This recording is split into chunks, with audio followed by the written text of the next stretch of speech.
Well, it's been a dozen years since I was assigned to follow garbage trucks down the 401 and across the U.S. border to watch them dump Toronto waste into Michigan landfills. To furious residents posting protest signs along the quiet streets rattled by thousands of our trucks every year, we were reprehensible Canadian trash. Their understandable anger at this inexplicable export festers today. But across the South Pacific, we've got another rank reputation from 77 huge shipped-from-Canada containers, which are oozing queasy discharge of 6-year-old toxic rot as nose-wrinkling fumes waft through the Manila air.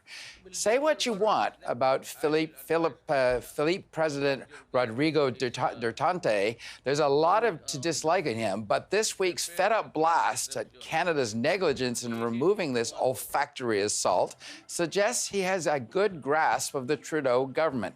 Sure, it's hysterical hyperbole for him to declare war over decomposing adult diapers, but as a way to focus public and political attention on a problem Canada was negligently ignoring, perhaps in violation of international treaties, Duterte's hit a home run on this one.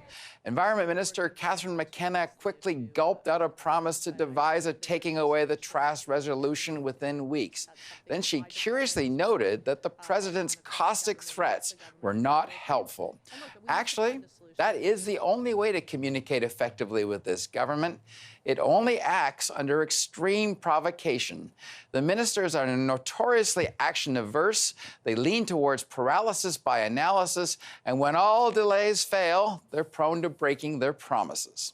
Take what's happening in Grassy Narrows First Nation, where the long-promised treatment center to help those mercury poisoned in the 1960s still languishes on the drawing boards. Or this week's emergency airlift of residents from the perennially flooded Kashechewan First Nation, this despite the money being budgeted and a feasibility study completed, which would relocate them to higher ground. And those are just a couple foot-dragging examples this week.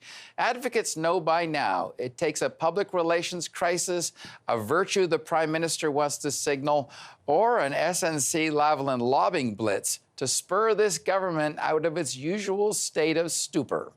Sure, taking the time to do politics right can be commendable, but to deal with toxic material mislabeled as recyclable garbage in shipments to a foreign country requires no further foot-dragging.